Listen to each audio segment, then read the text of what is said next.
Good morning. My name is Safiya Simmons. I am the Communications Director for Family Values at Work, and I'm happy to welcome you to our Justice for Motherhood live stream. This morning, we're going to be talking about all of the great gifts that we can give our mothers for Mother's Day, but it may not be what you're thinking. It may be something other than breakfast in bed and roses and things like that. So I'm excited to introduce you to our guests. This morning, we're going to have Karen Showalter from Moms Rising and Amaya Smith from the National Partnership for Women and Families. And then we'll be joined a little later from Mary Ignatius at Parent Voices, California. Good morning, ladies. Thank you so much for joining me. Good morning. Good morning. It's good to be Good here. morning. I'm so happy to have you. This is such an important conversation as we walk into Mother's Day this weekend.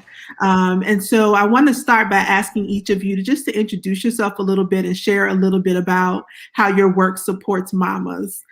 Karen, why don't you go first?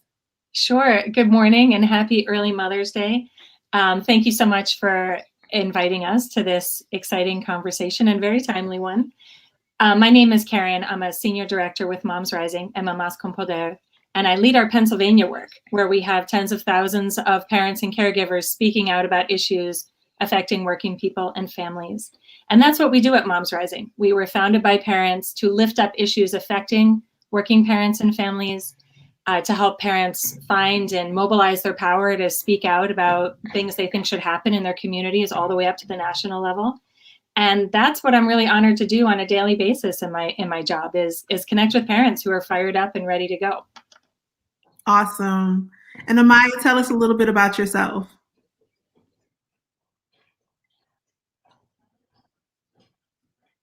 Amaya, can you hear me?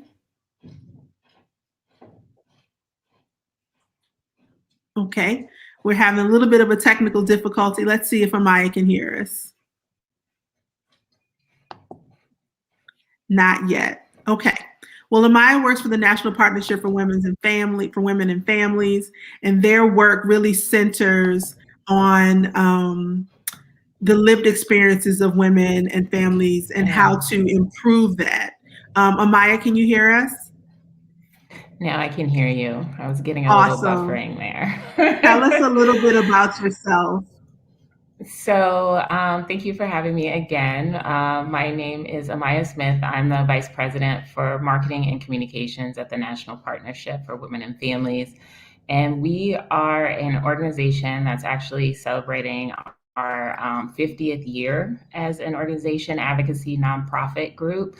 And we work at the intersection of economic justice and health justice, really with the holistic thinking that women don't live their lives as siloed people. And all of these issues, whether it be maternal mortality, whether it be access to affordable healthcare, whether it be access to affordable childcare, are all things that impact the lives of women from the time they enter the workforce to the time that they retire and thereon. And so we work on a lot of issues that we believe help moms just live better and fuller lives.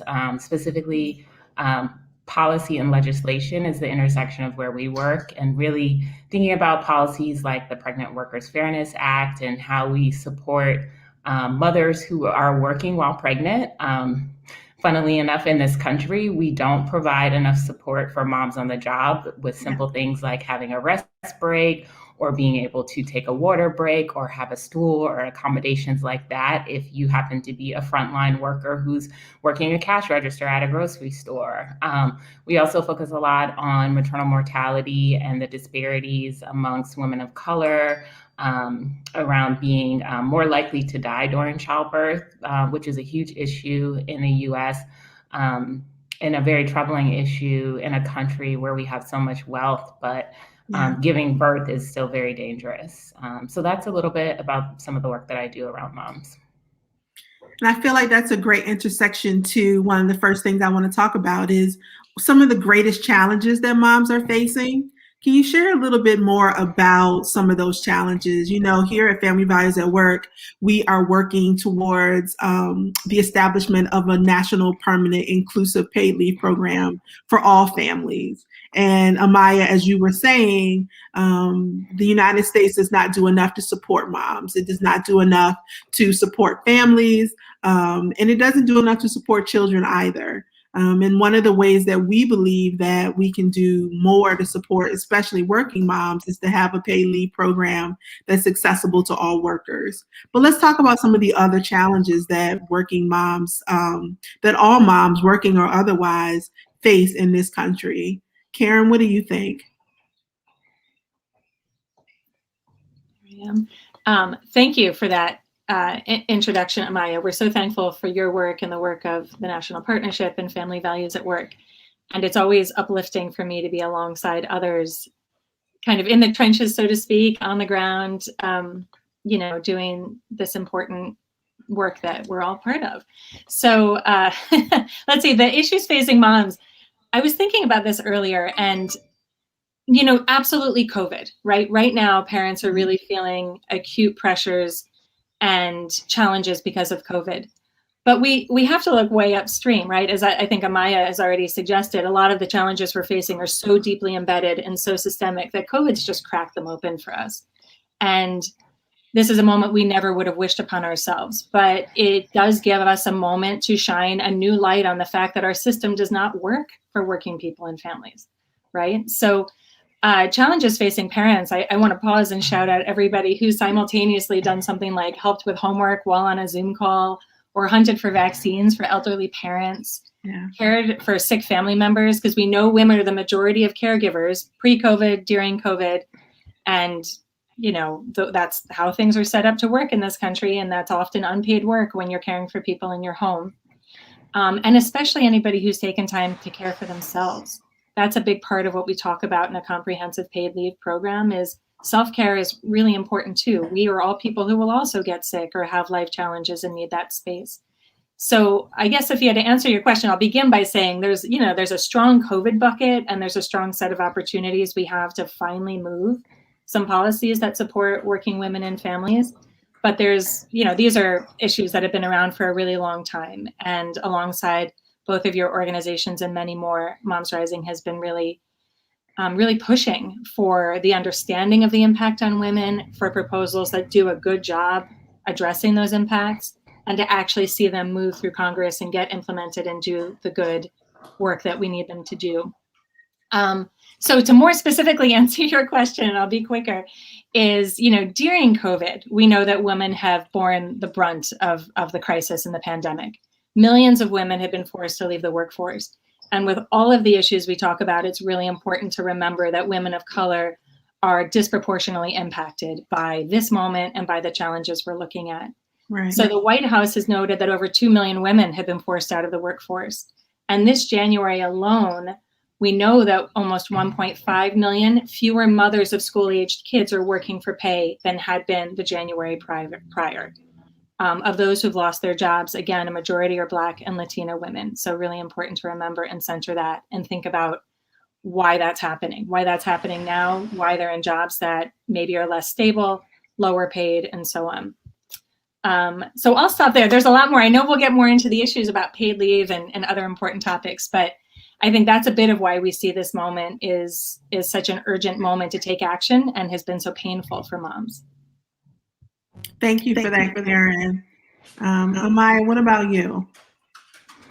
I second everything that Karen said. Well said, and I'll piggyback on some of that. Karen's totally right. We many of these issues were on our plates before COVID, and COVID was a magnifier to a lot of our societal woes. And so even before the pandemic, we had a huge caregiving crisis. We know that we have an aging population. We know that people are going to continue to have children. And yet we have not built any infrastructure or structures around that. And the fact that, people need care, whether they're sick, whether they need long-term medical leave, whether they're caring for a child, everyone will either need care at some point in their life or need to care for someone else.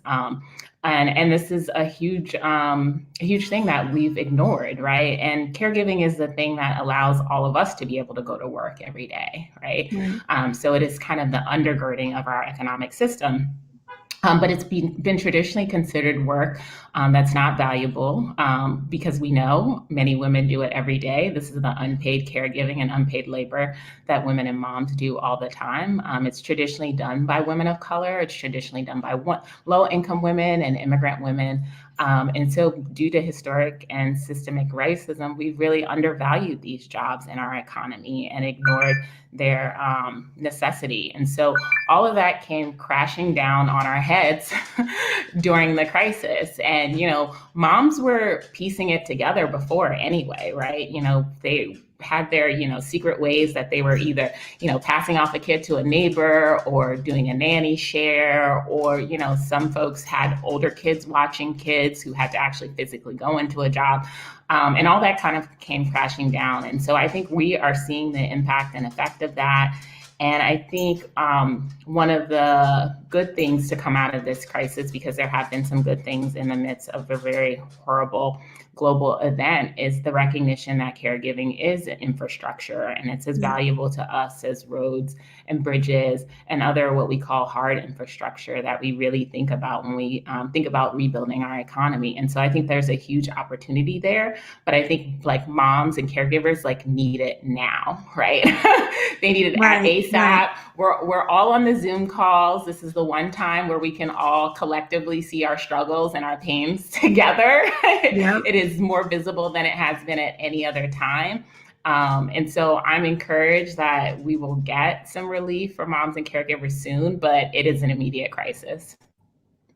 Well, I feel like that's a great segue to talk a little bit more about our care infrastructure. As you guys know, President Biden recently introduced the American Families Plan, which we were really excited about. Our statement talked about celebrating the introduction of that plan because one of the things that it does, two of the things that it does that supports mamas in particular is that it would institute a permanent paid leave program for all families. And it also makes it a substantial investment in childcare. Childcare is one of those other services that really support women in the workplace. It helps to make sure that women can stay employed. It helps to give them support so that they don't have to miss their jobs to take care of their children and their dependents. And it also really, in the long term, helps to attack that gender pay inequity that a lot of moms and a lot of women are facing. What were you guys' reactions to the American Families Plan? Excitement.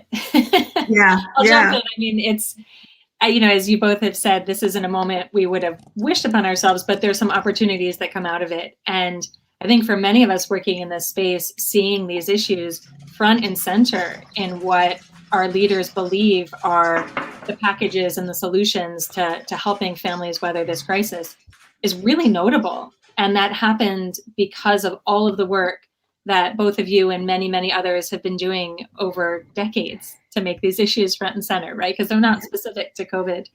But we're really excited about what's been proposed. And we are excited certainly about paid family and medical leave. I mean, as many folks know, the United States is one of only a few countries in the industrialized world that does not offer any paid leave to working people, which is really unfathomable when, COVID has shown us how much taking care of ourselves and, life and things happen, and to not have that support in place is unthinkable. And so that's been very exciting. As you've said, childcare, huge. We're also really eager to see living wages of at least $15 an hour for working people. Right. Again, back to that bigger, broader systemic challenge that's brought us to this really precarious moment. People weren't earning enough to live. They weren't earning enough to care for themselves. That doesn't mean people should independently pay for time they need to care for themselves. That's also impossible for working people. So we do need a paid leave program. But, the whole economic system, I think, could be shifted by actually paying people living wages. And we're also really eager to see a greater investment in home and community-based services, which would create jobs as well as care for us and our loved ones in our communities. Well, thank you for that, Karen. I'm excited to share that we've been joined also by Mary Ignatius, who is with Parent Voices for California. Mary, do you want to take a few minutes to introduce yourself to our viewers? Good morning, everybody. Yes, my name is Mary Ignatius. I'm the statewide organizer of Parent Voices. We are a grassroots organization of parents fighting for a more just, inclusive, and equitable subsidized childcare system, and to really center the experience and wisdom of our members in being the change makers and the policy makers in improving the system using their solutions. And we are 25 years old this year, and I've been doing this work for 15 years. It's nice to be with all. It's great to have you.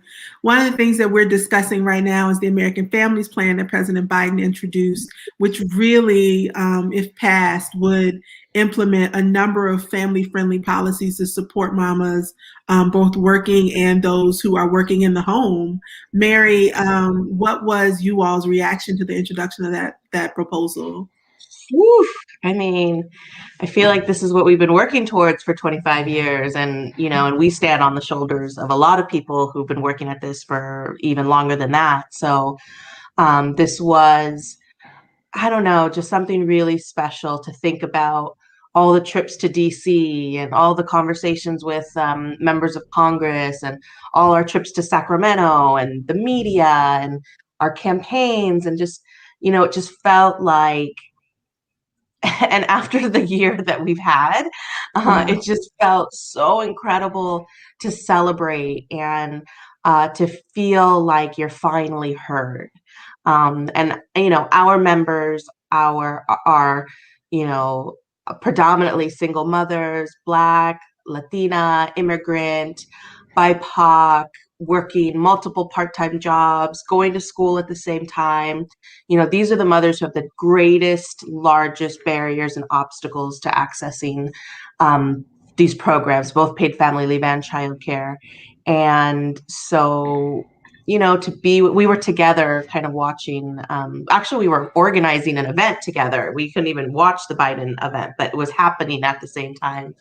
So we were just thrilled. It was very exciting. Amaya, what was your take on that proposal? We were thrilled as well. I think it was a collective celebratory moment for all of our communities. And I think all of us were doing so much behind the scenes, wrangling, finger crossing, praying, whatever we needed to do before this moment. I think there was a lot of buildup and runway to the conversation around how we include caregiving and what moms and families need as part of rebuilding our economy. And I think a lot of us were tentatively optimistic before this proposal because as I mentioned before, I think when we think about building our economy back, we've also always thought about traditionally male-dominated sectors of the economy, right? And I think it took a pandemic to see moms and women suffering to really change, I think, the hearts and minds of this country. And I think we've seen widespread support and polling around the country for realizing that caregiving is part of infrastructure. These are jobs that we want to turn into good jobs. We want to make sure we're also paying our caregivers well so they can in turn take care of their own families. And these are the jobs that, again, keep us all working so that we can go to work, right, and contribute to the economy as well. And so to see that recognized by a president in that moment and to see such widespread support, I think was very, very encouraging and exciting. At the National Partnership, we've been working on, leave since the passage of the Family Medical Leave Act, which was a huge historic moment. Many folks may not know that the FMLA's initial intention was to be paid leave all those years ago, right? And so this is a full circle moment for many folks who have been doing this work for decades. So it's all very exciting. Yeah, it's exciting. It's a little bit unreal. There's optimism there. There's hope there. This moment really kind of cements all the work that we've been doing with our respective organizations to really see work and families valued and to see the contribution that folks make in their homes valued, to see caregiving valued, which, historically, caregiving has not been valued. It's been something that has been almost relegated to the efforts of Black and Brown women who are underpaid, undervalued, and who end up dealing with the brunt of the caregiving responsibilities in their families when they're supposed to be working, they're supposed to be moms, they're supposed to be all of these things in a system that's not set up to support them.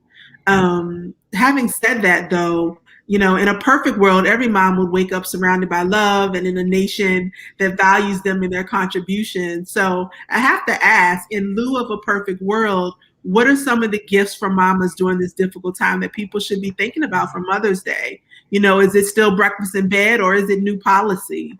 Mary, what do you think? I'm an organizer, so I'm going policy. I mean, I guess it's a little bit of both. We love hard, we fight harder. So I would say the combination of both. I mean, we were on a call last night with our members, and even just doing mental health check-ins with mamas right now, like, how are you? How was this week? How was this day? How was this past hour? We're all riding a million emotions and a million responsibilities that we were never supposed to, all at one time and for a very long extended period of time. So I think mamas are really tired and are getting up every day and doing it again. However, it's through a lot of struggle. And I've started to get tired of the word resiliency because, folks had trauma and stress before the pandemic, but that just like tripled and just completely magnified. And so I think at minimum, do some check-ins with the mamas in your life, your friends, your family, your neighbors. And then I would say, yeah, we need to get to work. Like this Mama's Day, we have the opportunity to actually transform some systems into healing. And I know at the state level, well, we have an event next Wednesday called Stand for Children that we host every year. And, we have a mama's package of policies around access to affordable childcare, eliminating co-payments for subsidized childcare, increasing the wages for early educators and all of the supports that they need to stay open, to reopen, to open a new program, and a kind of a mental health package to address the needs of our children, our mamas, and our early educators. So it's a little bit of both. Amaya, what do you think? What do mamas really need this Mother's Day? I think moms probably still enjoy the flowers and the Mother's Day brunch, right? So some moms probably still want that. But I think, appreciating moms needs to go beyond a day. And not be just once a year that we recognize the contributions and value mothers. And I think that's where, I'm going to double down on what Mary said, that's where policy comes in and real systemic change for moms. I totally agree. I think moms are tired. I offered my mom brunch and my mom was like, I'm going to go see, she's going to go see my aunt who is elderly and needs care. And so my mom's like caring for somebody else on Mother's Day, right? And I know a whole network of moms who are caring for other moms, right? And so we can't have that as our only support system, right? We can't have this volunteer, just community coalition network. I think that's a good foundation, but we need our government and our systems to really back up and appreciate the hard work that mothers and so many women and people of color are already doing in their communities, right, to fill these gaps. And so I do think that includes universal paid family leave that's accessible to everybody. That's leave that you can take without fear of being fired from your job. To also take care of yourself. And that may mean leave that you need to take care of a small child that you just had. But we know that people need leave beyond maternity leave, right? And most moms need leave for a lot of other reasons. And so creating a universal paid leave program, I think, is a key part of the stool and structure to support moms. I think affordable access to childcare is a huge one. But also raising the wages of childcare workers at the same time so they can afford to live lives and take care of their families. And so I think that's a huge piece as well.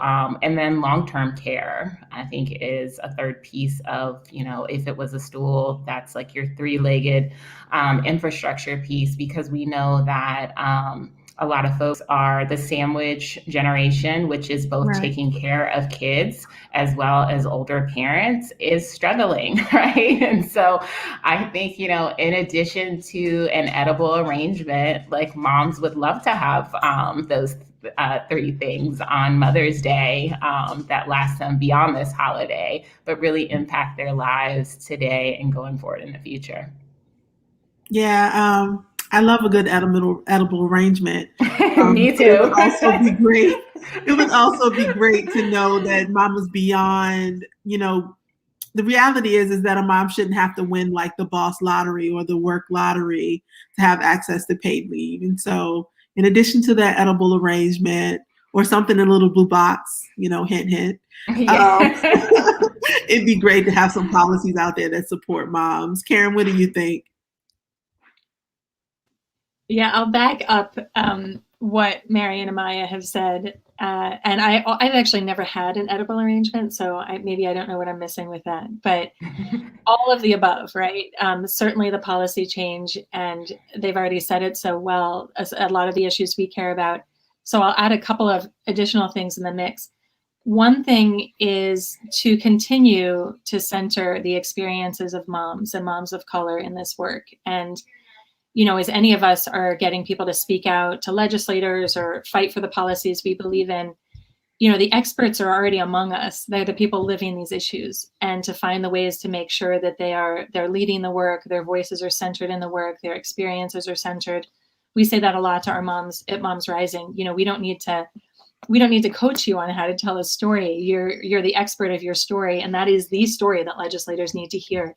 So I feel like the folks on this call are already very much on board with that. But if you're watching this, know that your story and your experience is brilliant, it's powerful, and it is what's going to nudge people forward. So you are the gift to all of us.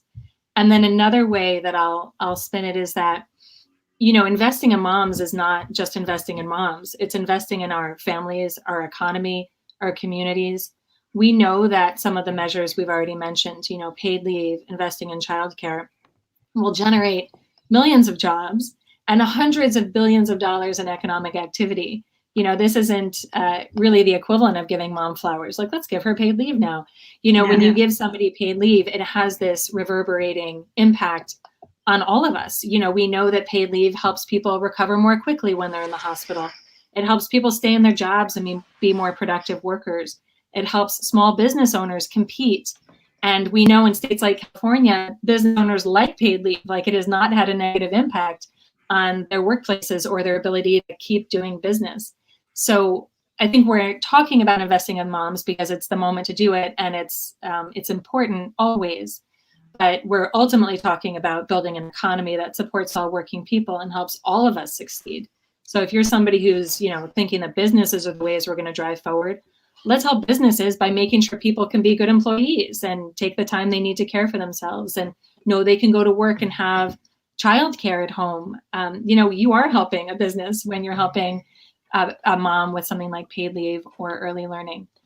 And then maybe a specific thing, I was trying to think of my equivalent to the edible arrangement is, I want to underline what Mary said. This has been a really, really difficult time, and checking in with people and just asking how they're doing might be one of the biggest gifts or things you can do. Absolutely. And, honoring that. So Oh, I hear an echo. Sorry, guys. One final question that I'd like us to just kind of think through. Yesterday was Moms Equals Payday, which is designed to raise awareness about the wage pay gap experienced by moms, and it's disproportionate for moms of color. They actually picked this day specifically in 2021 because mothers would have to work until May 5th of 2021 to make the same amount of money that fathers did in 2020 alone. And the reality is that mothers make 75 cents for every dollar that fathers make, which is even less than what American women would happen to make, in contrast to American men. So as we look at this idea that supporting mamas it touches so many different areas of our economy, it touches so many different types of people. What do you think we could do or how do you think the policies that we're advocating for would help to mitigate this pay gap that we see moms experiencing? Anyone can jump in. I'll go. I mean, in lieu of increased wages, one of the things we're working on is eliminating co-payments for subsidized childcare. And the great thing about it is that it's immediate relief. You don't have to apply for it. You don't have to fill out an application. You don't have to hope that you get the right person who's going to direct you in the right way to get the money back. And so we've been talking to families about it. It ranges from $60 a month to $600 a month, depending on your income. And for a lot of families, this is like determining if you're going to pay your electricity bill or pay your childcare fee, or get your kids new shoes that they've grown out of. They haven't had to leave the house, but now they do. And it's feels like little things, but they're basic. And it's also about like giving mamas the autonomy and the like financially liberating them to make their own decisions on how to spend the money they earn. And so I feel like in that sense, that's one way to mitigate the pay gap. And then I think, again, whether it's increasing the wages of early educators and their compensation, just increasing access to affordable childcare, that could be $1,000 more a month in your pocket if you have childcare assistance. That's the difference between moving from a home that you're in now to a more stable housing situation. So I really look at these policies as gender justice issues and ways to mitigate the poor equal pay experiences mothers across the racial spectrum face. Thanks for that. Karen, Amaya? Sure, I'll jump in. I appreciate that, Mary. That's brilliant and very sorely needed. And I'll just, I guess, underline that, again, caregiving is undervalued, and women continue to be the people who step out of the workforce to care for themselves or a loved one, who have to work jobs to accommodate patching together childcare, and addressing these policies would have a huge impact on the wage gap. I also want to recognize the fact the Mother's Equal Pay Day was this week. We're looking all the way out, usually until October or November, at Native Women's Equal Pay Day and Latina Equal Pay Day and Black Equal Pay Day. And, again, as with all issues, the impact is disproportionately borne by women of color. And so remembering that as part of the set of systemic challenges we're facing is really important. Amaya, you want to bring us home? Sure. I'll just second everything that Karen and Mary have said about increasing wages for caregivers and those who are teaching our children. I think that's a huge, huge piece of the puzzle, and where we see a lot of disparity in wages and the undervaluing of a lot of that work. I think broadly, these disparities around equal pay are really evidence of brokenness in our system that stems from racism and sexism. And I think these are things that we need to call out as the foundation. I think during equal pay, we're always making this argument numerically about, women doing the same work as men and getting compensated less. And, we always have our trolls during equal pay day who want to argue back about why that is not the case. But we know that we have, built our country on this classist system that determines other people are valued just by their gender and their race and their skin complexion. And that has historic ramifications and, what our job classifications look like, who is pushed into various industries that are considered like less valuable than other industries. And a lot of that, again, comes down to our historical roots around racism and sexism. And so I think, until we really attack and address those issues, we'll continue to see those disparities and reverberations. I think, we talk a lot about very importantly, we talk about workers and moms who are paid lower wages. But we see this across and up and down our economy from, women in the C-suite. So there's no magic bullet of education that's going to fix these disparities, which is what women and people of color were told for a long time. Well, just get a good education and do your best, and you'll be rewarded for it. And surprise, you are not, because you're facing all these barriers of discrimination that impact your pay and how you're able to support your family. And we also know that women are majority breadwinners. We have surpassed men in taking care of the family. And so, while we're harming women and keeping their pay low, we're also harming our economy because we're penalizing the breadwinners of our family. And so really focusing on equal pay, but looking at that problem to the eye of fixing racism and sexism as well, I think is key. Could I add to that? Sure. One of the things around our co-payments is that, it's all surrounding that welfare queen stereotype, right? Like if we give it away for free, then it's a handout and someone who's undeserving is going to get it. And that somebody is typically a mother of color, a Black mother.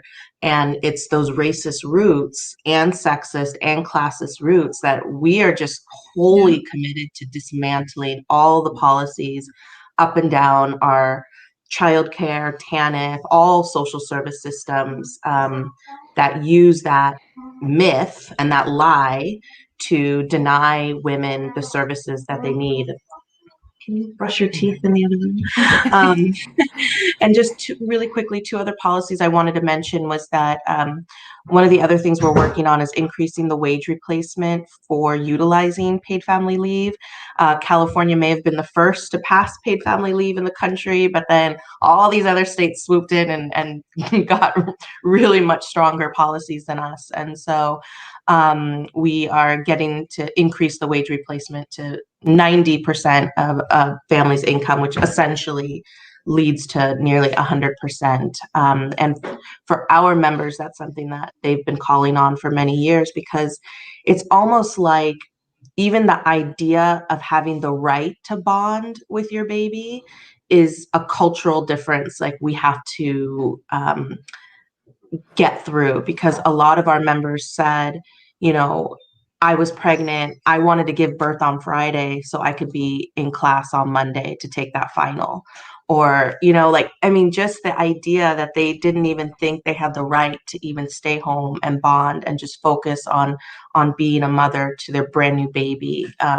That's a cultural shift we have to fight through and make sure that everybody, regardless of income, immigration status, race, culture, language, you have the right to parent with dignity. And the other policy is, I just want to mention undocumented mamas this Mother's Day, because they are often excluded, especially from all of the stimulus and federal relief. So in California, we created a golden stimulus for undocumented families. If you have an ITIN number, and in order to do that, you also have to file taxes. And so there's a bill to expand the VITA tax sites, the free tax assistance sites across California, so that these undocumented families can file those taxes and then get that stimulus. And awesome. when you think about all of the essential workers, a lot of them were undocumented families and undocumented moms. So we really got to lift them up this year as well. That's awesome. Thank you for sharing that, Mary. And thanks to all of you, Karen, Amaya, and Mary, for joining us today. This has been a great conversation about the things that mamas need for justice, things that they might want in addition to brunch and breakfast in bed, and a great way to kind of chart the path forward for all of us in our work to see policies that support mamas, but also that show the value for caregiving. So thank you so much for joining us. And I hope that something that we said encourages and inspires everyone. I would challenge anyone and everyone watching this to reach out to their members of Congress and urge them to pass the American Families Plan. It really is long overdue for us to have policies that support families and working moms. And this proposal would really be a giant step in the right direction. So thanks again, everyone, and have a great day. Thank you. This Thank was you. amazing. Happy Mother's Day. Happy Mother's Day. Happy Mother's Day.